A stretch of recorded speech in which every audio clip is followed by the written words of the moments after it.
है, एक जड़ी बूटी होती है गुड़ मार्गा, शुगर वालों को देते हैं उसे खाने को।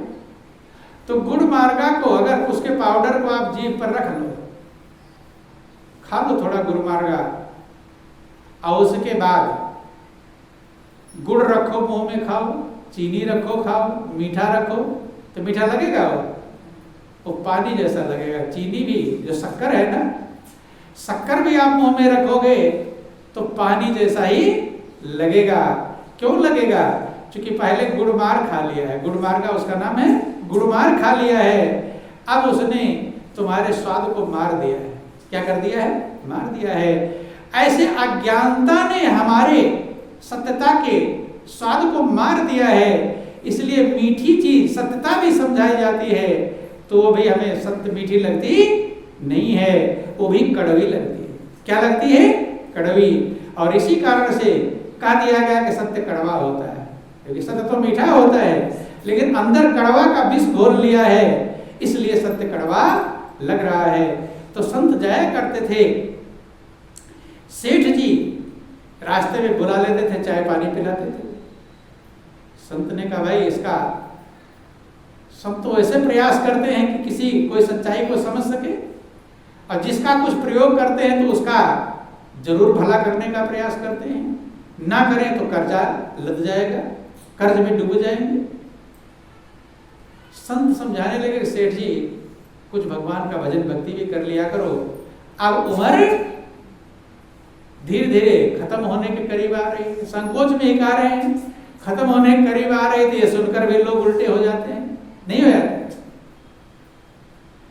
सेठ कहता था अरे फालतू काम के लिए मेरे पास टाइम नहीं, क्योंकि फालतू काम समझते हैं।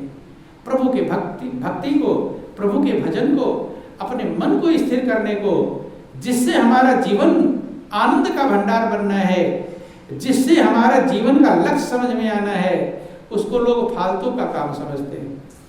क्या समझते हैं? फालतू का काम समझते हैं। और जो सही में फालतू है, जो खाली हैंड टू माउथ है, कमाने से खाने तक है, पेट तक। रामायण में लिखा गया कि कलयुग में लोग शिष्णोदर्पद जम प्रणात्रासन, कहते हैं कि खाली पेट के धंधे तक सीमित रह गया है। मनुष्य अपने लक्ष्य को भूल गया है। वो फालतू वाला काम नहीं है, वो दिन भर दौड़ते रहेंगे, भागा भागा फिरे बंदे धने के धान में, दफ्तर दुकान या बाजार या मकान में। माया में भुलाया, माया तुझको छलेगी, और माया के दीवाने माया संग ना चलेगी। जिस चक्कर में तुम सत्य को फालतू का काम समझ रहे हो, और जिस असत्य को सही वाला काम समझ रहे हो, वो माया ठग रही है। क्या कर रही है? माया ठग रही है। ये ठग मिल जाते हैं रास्ते में, दिल्ली बंबई कहीं जाओ, ऑटो वाला मिल जाएगा, आप कहेंगे भाई मुझे वहां चलना है, कहे बस बस बस उधर ही मुझे जाना है, और है वो ठग, मीठी मीठी बातें बोल रहा है, लेकिन तुम तो सोच रहे हो हमारे मंजिल जहां जाना वहां पहुंचा रहा है, और वो ऑटो वाला कहां ले जा रहा है? जहां उसके बदमाश साथी खड़े हैं, ले जाकर वहीं रोक देता है, बदमाश लूट लेते हैं, और तुम्हारा जो माल धन था सब छिन जाता है, तुम इंतजार में। ऐसे ही अज्ञानता रूपी माया हमें ठग रही है। हम तो सोच रहे हैं कि सही दिशा में जा रहे हैं, लेकिन वो हमें ठग रही है, क्योंकि हम असत्य के आदी हो गए हैं, सत्य सुनने के आदी नहीं होते, और सत्य को लोग फालतू का काम समझते हैं। तो सेठ कहते हैं कि मेरे पास फालतू काम के लिए टाइम नहीं है। भजन भक्ति फालतू का काम है, इसके लिए मेरे पास टाइम नहीं है। फिर कभी संत उधर से गुजरे, फिर सेठ ने बुलाया, बिठाया, स्वागत सत्कार किया, चाय पानी की व्यवस्था की। संत ने कहा कि सेठ जी अब आपकी सिर्फ 2 वर्ष उम्र बाकी है। कितनी है? 2 साल की उम्र बाकी है। तो सेठ थोड़ा और गुस्से में आ गया कि ज्योतिषी बनकर आए हुए हैं, क्या बनकर आए, नहीं समझ। उन्होंने कहा 2 वर्ष उम्र बाकी है और अब तो कुछ कर लो, वृद्धावस्था आ गई है, हाथ पैर हिलने लगे हैं, अब तो भजन कर लो। सेठ ने कहा इतना बड़ा लंबा चौड़ा काम है, और संत को ही फटकार लगा, मैं खाली थोड़ो हूं, क्या हूं मैं, खाली थोड़ो हूं भजन के लिए। संत 2-4 बातें सुनाए फिर चले। फिर दोबारा कभी आए कि सेठ जी अब 2 महीना बचा है। कितना बचा है? 2 महीना। सेठ कहता है अरे ऐसे बक बक बक करने वाले बहुत आते रहते हैं। क्या? आप जैसे बहुत आते रहते हैं, कोई कुछ कहता है, कोई कुछ कहता है। बोलो वृंदावन बिहारी लाल की जय। तो महापुरुष समझाते हैं। फिर दोबारा संत आए तो उन्होंने कहा सेठ जी अब 2 दिन बचा हुआ है। कितना दिन बचा है? अब 2 दिन बचा है, अब तो कुछ राम नाम भजन कर लो। ये वही इंतजार करते हैं लास्ट में जो लोग तुम्हें सुनाएंगे जब तुम मुर्दा बन जाओगे। बोलो वृंदावन बिहारी लाल की जय। संत कहकर चले गए। सेठ ने विचार किया, अरे बार बार अपने बेटों को बुलाया, 4 बेटे थे। बेटे ये साधु महात्मा आ रहे हैं, बार बार कह रहे 2 दिन बचा हुआ है तुम्हारी उम्र का, तो हो सकता है कभी इनकी बात सही हो। और 2 दिन में क्या लग रहा है, कौन सा घाटा हो जाएगा। तो ऐसा करो कि मेरा रथ तैयार करवा दो, खाने पीने के सामान, नौकर चाकर बैठ जाए, सारी व्यवस्था। 2 दिन में जंगल चला जाऊंगा। कहाँ चला जाऊंगा? जंगल। 2 दिन बाद लौट करके आ जाऊंगा। मौत आएगी भी कहाँ ढूंढे, घर पर ही ढूंढेगी। आ भी जाएगी, मान लो इनकी बात सही भी है, मान ही लेते हैं। चूंकि मनुष्य सत्य को समझता है। जैसे पुलिस वाले ढूंढने आते हैं तो लोग घर से भाग जाते हैं, तो मौत काल पुलिस वाला थोड़ा है घर पर ढूंढेगा। लेकिन जिस अज्ञानता बैठी रहती है तो मनुष्य वैसा ही कार्य करता था। तैयार हो गया, नौकर चाकर भी बैठ गए, बेटों से कहा दिया कि तुम अपना दुकान काम धंधा देखना, मैं 2 दिन में लौट कर आऊंगा। चले गए जंगल। जाते जाते दूसरा दिन खत्म होने वाला था, थके मादे थे।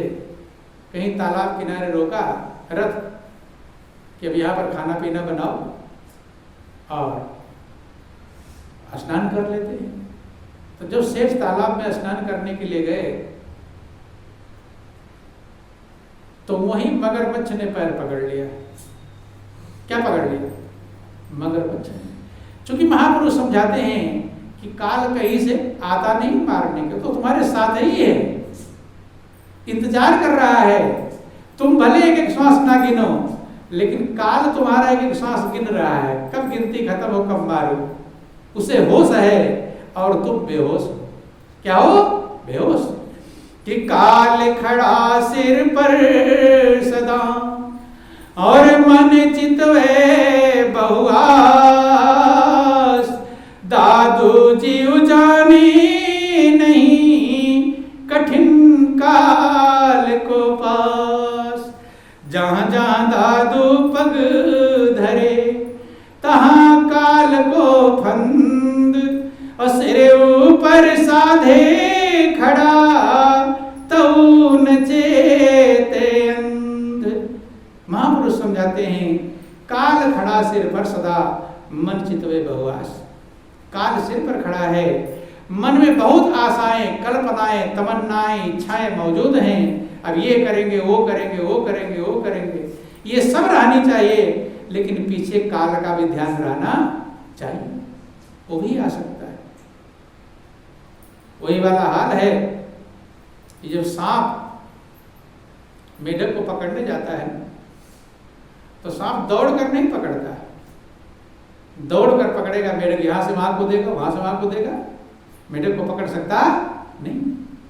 सांप धीरे धीरे धीरे धीरे धीरे धीरे सरकता है, घास भी ना हिले, धीरे धीरे धीरे जाता है, मेढक के ऊपर अपना मुंह कर लेता है। अभी जल्दबाजी नहीं करता। कभी कभी हमने देखा है कि मेढक अगर आधा आ गया है सांप के मुंह में, आधा बाहर है, एक झटका मारेगा, मुंह से निकल जाएगा।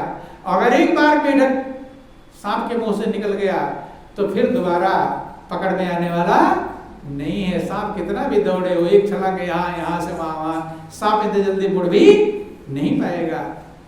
धीरे धीरे धीरे धीरे मेढक के ऊपर पूरा उसका दोनों जबड़े मेढक के ऊपर आ गए हैं, लेकिन शिकार पर जल्दबाजी नहीं करता, छूट गया फिर पकड़ में आने वाला नहीं। ठंडी ठंडी जो उसकी हवा आती है वो मेढक को एयर कंडीशन लगता है, जैसे एसी में बैठा हुआ हूँ, कहाँ बैठा हूँ, और आनंदमग्न हो जाता है, नशे में आ जाता है। उधर मेढक अपनी जीभ लुप लुप लुप लुप कर रहा, लपलपा रहा है कि कोई कीड़ा पतिंगा मकोड़ा आवे मैं उसे खाऊं। क्या करूं? मैं उसे खाऊं। वो तो अपनी जीभ ऊपर लप लप लप लप कर रहा है, उसे यह नहीं पता कि पीछे काल आ गया है पूरा, इसका ध्यान नहीं। तो महापुरुष कहते दौड़ रहा दिन रात सदा, दिन रात न काल की याद रही, काल की याद रहती नहीं। महापुरुष समझाते हैं अगर अपना भला चाहते हैं तो दो बातों को मत भूलो, सब बातें याद रखो, लेकिन उसके साथ दो बात जरूर याद रखो कि दो बातन को भूल मत, और जो चाहे कल्याण, नारायण एक मौत को दूजे श्री भगवान। कहते हैं दो बातों को मत भूलो, एक प्रभु को मत भूलो जो तुम्हारा पल पल का साथी है, कि मेरे जन्म जन्म के साथी जैसे दीपक बाती, उसे याद रखो, उसका सुमिरन करो, सुमिरन संभालते रहो, काम किए जा, नाम लिए जा, और घट बीच अमृत का पहला पी जा। और दूसरा मृत्यु की याद रखो। अगर मृत्यु की याद आ जाए तो भगवान की याद भूलने वाली नहीं है, भूल जाए